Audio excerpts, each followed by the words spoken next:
It is episode number 5 of the world famous podcast. It is me, McCowan. It is Shannon right up there. And look who we've dragged in from the cold. Doug Smith of the Toronto Star. How are you, Smitty? You look beautiful. Robert, I'm all right. Out here in glorious Mississauga, living the high life. It's great. You've been following all this stuff that's going on, and the consensus seems to be we're going to spend most of our time here talking about basketball and the Raptors, maybe more specifically. But this deal that the NBA has put together looked like a bad idea for a long time. Going to Orlando, where the outbreaks in Florida have been extraordinary, and yet, knock on wood, seems to be working, isn't it? Yeah, they've had more than 300 people there, players there since early in July with no positive tests. They test every day. Everyone wears a mask, washing hands, they're keeping people separated. Of all the sports, I think they did it right because they have absolute control. They have, they decide who comes in to clean the rooms. They have everything under their umbrella. And there's no real interaction with anybody they're in Florida, but they're not in Florida, if you know what I mean. And I mean, the key thing is that more so than any other group, the players have to respect the boundaries of the bubble. We saw one early.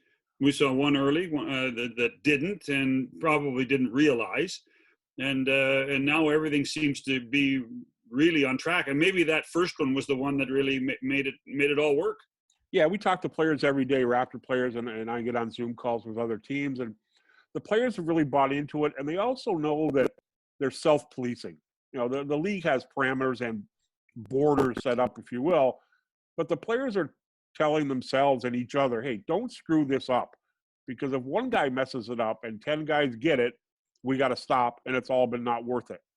And I think the peer pressure part of it is really going to help out. Once it's going to drag on until October. You're talking a long time being away from friends, families, girlfriends, wives, spouses, whatever.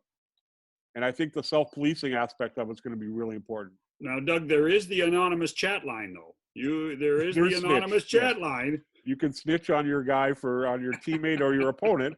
And once games get into the playoffs, who knows? Hey, I saw the guy from the other team get across the border last night. Yeah, he was going to Magic Mountain. I don't know, what was he doing going to Magic Mountain? I'd like to have a tape recording of all the calls that come into the snitch line. This is different the way the NHL is doing it. It's different than the baseball is going to go with a 60-game schedule. Does this produce a more real champion, in your opinion? I think so, because it is a regular playoff, 4 best-of-7 series, 1 through 8 in East and West. It's the same as it's always been. I think rather than an asterisk, you should probably put an exclamation point on it because it's so weird. I think there's probably too many teams. I would have gone with 20 teams in 4 groups of 5, and then only 3 rounds of playoffs. But this is the way they decided to go, and I think it will crown the legitimate championship team after 4 rounds of playoffs, and they've already played 60 or 65 games in the regular season. Yeah, you know what, Doug? I think it's really important to know that it was the players on the NBA side that said, you know what, we don't want, and the same thing in the NHL. We don't want the integrity of the playoffs challenged. We don't want 3 rounds versus 4. We don't want 2 out of 3 or 3 out of. We want to be able to say the champion this year did the same thing as the Raptors did when they won, when Cleveland won, when the Lakers won, the same route of going and winning 16 postseason games.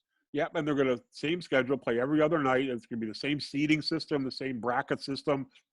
And the players did want that because they see the legitimacy of that. The baseball with the added teams, and all of a sudden there's DHs in every game and not what it was a year ago. The hockey probably works well, although the 2 bubbles, I don't know how that's all going to work out. But basketball, I think, has done the best job of keeping the integrity of the competition and the safety and medical aspects of it together. Hearing nothing but positives from and about the Toronto Raptors during their training camp and now. Are you buying it? Well, without having actually seen eyes on them myself, you have to, but they are all healthy. And that was always the issue with them during the regular season. Somebody was always hurt. That's not the case now. So they are what they were at the start of the season, a very veteran team that knows what it takes to win tough playoff games, and they're well rested and fully healthy. So I think they got as good a shot as anybody at winning this thing. I really do. Yeah, but Doug, so is everybody else in theory. Yeah, I mean, in theory, absolutely. You talk to people in Boston, they think the Celtics. I mean, heck, I mean, if the Knicks were there, they would have said they're healthy too. No, but that's not possible. I guess the health is probably a red herring because, like you say, John, everybody's healthy. It's the experience. It's having done it and gone in through 24 playoff games last year, hard playoff games. I think that might be what sets the Raptors apart and will be a determining thing once you get into the second and third and fourth round of the playoffs, maybe. One of the things that we've heard from this staff is they may go super big, have Pascal Siakam maybe even play point, have no point guards on the floor over a period of time. You think we're going to see that?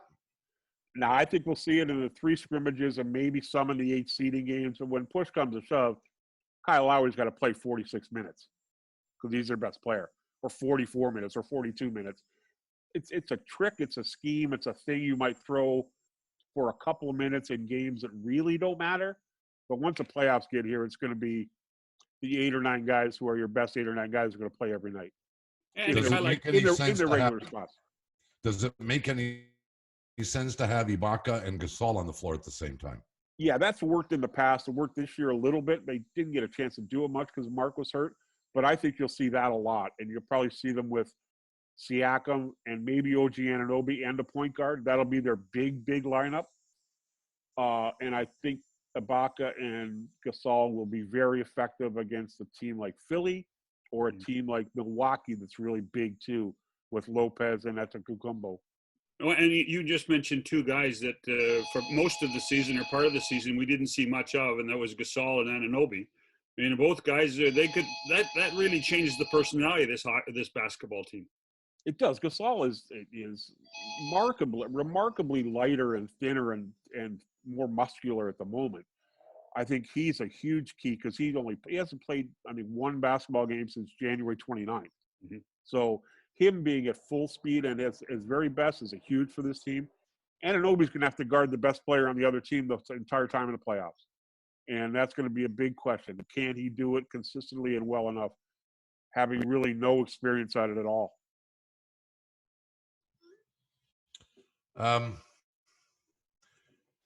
Does the schedule matter for this team? It appears to be rather onerous over the 8 games, and yet first place isn't in play here. What does it really mean? Bob, I don't think it really means anything. They're going to finish second or third, and if they finish third, and the only difference would be who you play in the first round of the playoffs. They're not afraid of anybody of that bottom 3 or 4 tier at all. And frankly, home court is squat. It doesn't mean a thing. So the biggest concern if we were in regular times would be having to play a game 7 in the second round in Boston instead of a game 7 in the second round against Boston in Toronto. Mm-hmm. That's out of the equation now. So I think they could use these 8 games to truly experiment and sort of ease into the first 4, play 2 really hard, ease out of them, and then play whoever they got to play. Actually, you bring up a good point about the 8 games because, the last 2 or 3 games may mean nothing. And the competition may be eyeing getting out of the bubble. We're going to see something we've never seen before, really, that teams are there until they know, well, we got no chance. Yeah, and then all of a sudden that changes the personality of everything. And a bunch of those teams, the Washingtons, Phoenixes, those teams, Sacramento, they could be dead 2 games into the 8, and they'll be fleeing. They'll be breaking that quarantine. They'll be snitching on themselves.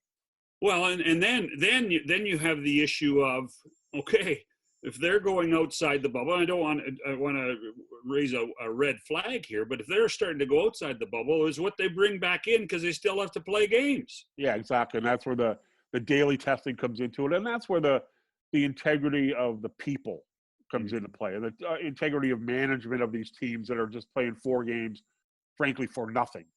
And that's when you're going to, I'm sure that's an issue. That's going to become an issue that people talk about. But I really hope that the leadership of those teams say, look, guys, we know we're dead, but we got to be on a straight and narrow here. We got to respect the integrity of the game and respect the integrity of the opponent. Hey, the other thing I was thinking of, Doug, is that a lot has happened in the world since the pause occurred in the NBA.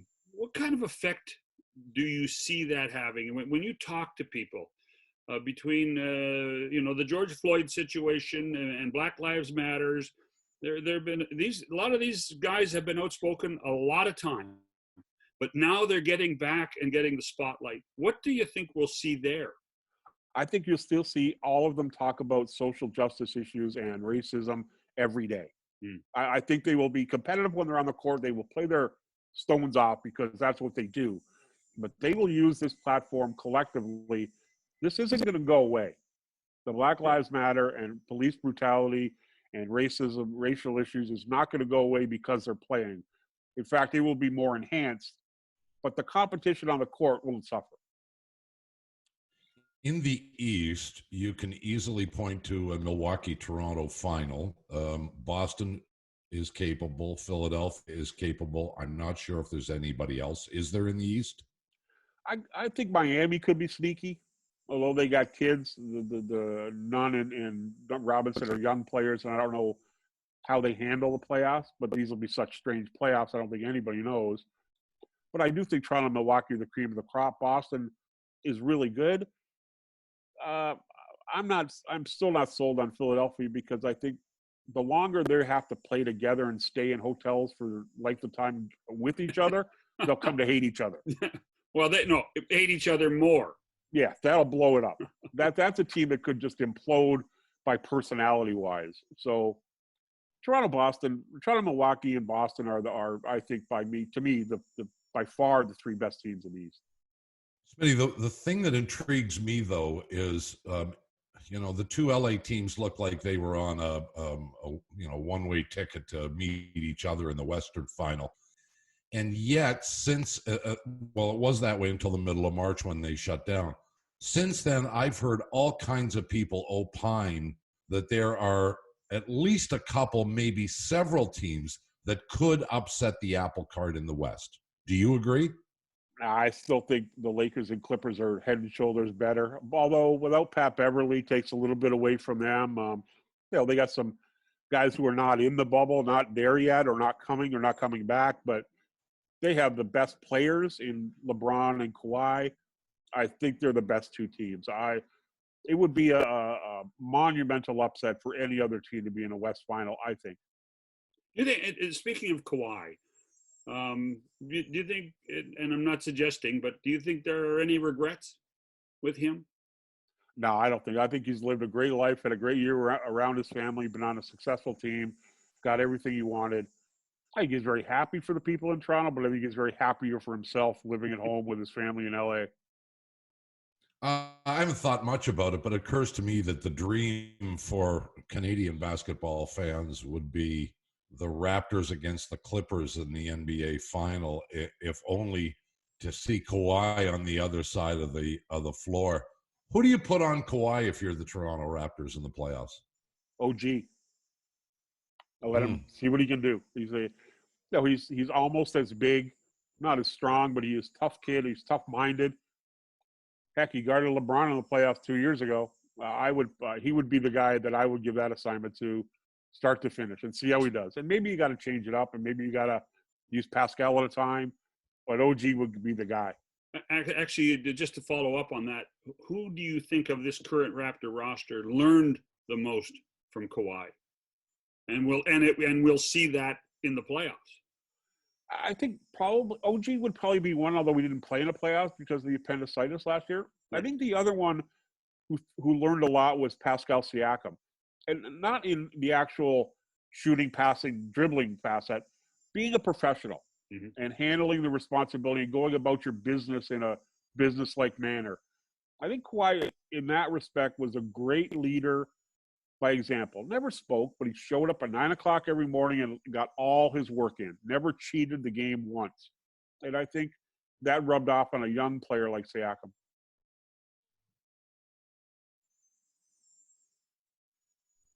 Do you think that if the Raptors play the Clippers, that Kawhi learned more about the Raptor defense, or the Raptors, in having Kawhi around, learned more about him and how to stop him? I think Kawhi would have learned more about the skills of more Raptors. Kawhi, everybody knows what Kawhi is. It's what he was in San Antonio.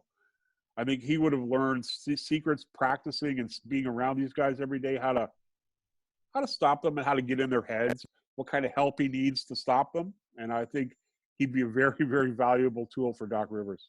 Hey, so Doug, what's Nick Nurse's biggest challenge day to day with this squad? I think any coach, Nick as well as anybody, any coach in the NBA, it's keeping them mentally sharp, because there's a sameness to it and a never-ending. You never see the end of it. It's October. It could be 7 more weeks, for goodness sakes. So his challenge will be keeping them all fresh mentally, and if there are any injuries, it's sort of being creative and manage them, which he's proven he can do. The struggle for any coach of a championship caliber team now is going to keep these guys mentally engaged for as long as you have to. But in many ways, I would almost say those challenges of a season that starts early November and you're now in January and you're in the cold and you're on a 4-game streak or a 4-game road trip, that's a challenge to keep the guys mentally into it. It might be easier in the bubble. It is in some respects, but in the regular season, when you're at that time, you can get away from the game. You can get away from each other. You can go to your house. You can go see your family. The coach can give them 2 days off or don't even come near the gym and let them get free of the pressure and they're seeing the same guys every day. For the Raptors, might be 105 days. That's a long time to see the same faces and not get on each other's nerves. I think coaches are going to be, and general managers are going to be struggling with, okay, how do we keep peace among our 15, 17 guys? Offense or defense wins after this lengthy layoff, at least in the beginning? In the beginning, it's to be offensive creativity, I think. Everybody's defense, defense wins championships, blah, blah, blah. You still got to score the ball. You got to get the ball in the basket, and you got to be creative in the way you do it. I think teams that are able to have that flow on offense, make shots quickly, are going to have an advantage right off the bat. And who, beyond what we would describe as the core of this team or the starting 5 of this team, is there somebody that you look at maybe in the 7, 8, 9 position on this roster that says there's an expectation that's either going to be a coming out party or someone that can be a real difference maker? We saw that last year in the playoffs a couple of times, but is there somebody on this roster that can do that? I'd say Norm Powell. He had such a great year, except the times he was hurt, which was a lot of the time. Mm-hmm. But he was really, really good. And we saw it in the playoffs against Indiana 3 years ago. He has that sort of playoff mentality, that playoff ability. He's going to be huge for them because he's going to have to play a lot. And I think he's the kind of guy, nothing really phases him, but this is going to be a entirely different atmosphere for him. I think he's very key to them. If you're Nick Nurse, how deep into the bench are you going to go during these quote-unquote regular season games? Well, I'd probably play 11 guys, 5 starters, all the backups, a little bit of Chris Boucher, some Rondae Hollis-Jefferson, some Pat McCaw. I'd use like 10 or 11 guys every night, starting with the scrimmage on Friday for the 3 scrimmages and the 8 seeding games, they're calling them. So just for those people who don't understand the NBA system, and we've just learned the NHL system, Doug, for the for the bubble. They play 8 games, and they get this seeded by record after the 8. Yep, they continue. They take the record that they had on March 11th when they shut it down. Okay. Each of these teams plays 8 games. Add up the numbers, and You see them 1 through 8 for the playoffs. So what's the Raptors' magic number, Smitty? I think no, they already clinched the playoff spot. They didn't have to play these games. That's what I think. That was kind of what I was driving at. They could go 0-8 and still finish like third. If you had to pick a surprise team, who's that? I think people are really intrigued by what Denver will be like, because they're young, unproven, but really talented, and can throw a lot of different looks at people. I don't think they could beat the Clippers or the Lakers in a 7-game series, but they could probably give them a good run. I think they're going to be fun to watch and very interesting, because they're totally unproven, but they're also in totally uncharted territory like the rest of the league is. And a pretty good Canadian content. Pretty good Canadian content with our guy Jamal and our buddy Michael Malone coaching them. Sure, yeah, no. Listen, they have become a fun team. They're one of those, when the season was on, they were one of those teams that I took a look at, and you watched them play, and you went, oh gosh, they're kind of fun to watch. Yeah, they're like Golden State was 7 years ago. Everybody's second favorite team. So you like to just watch them play. We're not going to see Golden State. No, they're gonna be resting and recuperating and licking their wounds. Do you think it's possible they bounce all the way back next year and become a contender? Oh, I think they would. If there's a logical assumption, they could be the number one favorite to win the title at the start of next season. They'll get Klay Thompson back. They'll get Stephen Curry back. They'll have a top 5 pick. I think Wiggins was a brilliant pickup for them. Mm-hmm. And I think Draymond Green will have something to prove. And I think they have probably the best motivational coach in the league in Steve Kerr. Starting the next season, barring any other crazy player moves, I would have him in the top 2 or 3 in the league. Actually, you're bringing up Steve Kerr. I figured for sure that we might see him during some of the television coverage in the U.S., particularly where he ends up being somehow on a panel, somehow on a Zoom call, somehow somewhere. We're going to get our dose of Steve Kerr during the playoffs. I would suggest that the Turner people are making daily calls. Hey, by the way, a little bit? By the way, just speaking of Kerr, and we haven't talked to you all summer long. Last Dance. What'd you think? I thought it was fascinating look at a team. It was a Michael Jordan production about Michael Jordan, but I love the dynamics of the team process. Was fascinating to look at human beings to me. I loved it. I devoured it every week. Okay, so Scottie Pippen, what did you think of Scottie Pippen, and did your opinion change of Pippen from show 1 to show 10 or 8 or whatever it was? Yeah, I think like a lot of people, he grew up, and I think you became to like him a little bit better at the end than you might have at the start. I think the guy who got short shrift was Jerry Krause. I think Jerry Krause was a very good general manager. I think he did what he was supposed to do. Get team-friendly contracts and rebuild on the fly. And I think he got absolutely jobbed the way he was treated. Well, it's hard to defend a guy who's passed away. Yeah. And his boss, Jerry Reinsdorf, all of a sudden started to look like he worked for the United Nations. I mean, that to me was the Jerry Krause storyline to me was, hey guys, you can take your pot shots at him, but give him a chance to defend himself.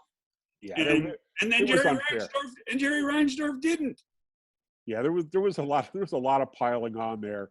When the fact is, a general manager has to make tough decisions that hurt people's feelings if you want to keep winning, and he did. And people were all, poor Scottie Pippen got this horrible team. He got a team-friendly contract from the general. That's what general managers do. That's what they're supposed to do. Sign young players to long contracts that keep them under control at a good financial number.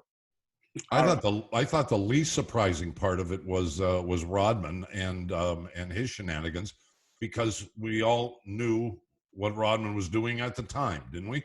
Yeah, there's nothing new. Rodman lived his life as an open book all those years, even back to the end of the Detroit years. The time he spent in San Antonio and Dallas, he was crazy, and we knew he was crazy, and he came across as crazy. That was the magic of Phil Jackson. That was the zen of Phil. The zen to be able to say, "Okay, Dennis, listen, do what you need to do. Go to. They didn't know he went to the WWE thing, but anyway, go away for a day and a half and come back. Just play. We don't care what you do. Just play. They handled it. That was Phil's true gift as a coach, was managing a lot of weird personalities. Well, when you got rings, you can manage well. And because in the end, that was always in hockey. That was always Scotty Bowman's magic elixir too. He says, "Well, listen, you can do what you want, and I'll do what I want, but I always get the rings." And I think Phil probably could say that very subtly too. The other thing is, I in the end liked Jordan better. I know you said it was a Jordan production. I liked that we saw him at his competitive best and his competitive honesty, in that, hey, listen, I don't forget, and all I want to do is win, and I will sacrifice anything to win. Yeah, I think some people even around the game didn't realize how pathological it was. Right. They knew he was a competitor, and they knew he would kill teammates if he had to. But to see it played out over 10 hours is, oh my goodness. There were some people who were caught by surprise by the depth of it, I think. I will tell you from experience that great players on any sport will always remember things that you have forgotten because it drives them. Wayne Gretzky was and is exactly the same way. You can mention something to him from 1987, and he will tell you not only that episode, but he'll tell you the 7 episodes that led up to it and the 7 episodes that followed it, and that's why he did what he did. Yeah, and that's what Jordan is. That's why they are who they are. Yeah. I really believe that. Do you think Jordan's the best player we've ever seen in the NBA, Smitty? Yes, I do. I would think LeBron is close to him, but I think still Jordan is the best player that, personally, I've ever seen, and I've been around it for pretty much almost 30 years. So did this doc in any way change your perspective of Michael Jordan? Positively or negatively? Only negatively, only in the way that he was so pathological in his competitiveness in everything. Mm-hmm. And I think he sacrificed an awful lot of his soul to be who he was. And I don't know whether I think that's a good thing or not. I'm not sure how happy he is as a person because of the way he had to be to become what he was. But I think that's one of the revelations we saw. I think that's and I think we understand him just a little bit more now. Yeah, and we may not see him again for another 10 years. Like he owns Charlotte, but he's not out there. And I think he carefully got what he wanted out there, and now he could go away knowing that he'd laid himself bare for all the world for the last time. Yeah. Smitty, our time is up. We thank you for yours as always. If you wind up going to Florida, safe trip, and we presume we'll see you when you get back, pal. If you ever need me, you know where I am, right here in the porch of Mississauga. Thanks, guys. It's great to see you two guys again. Doug Smith of the Toronto Star. We'll see you next time on the podcast.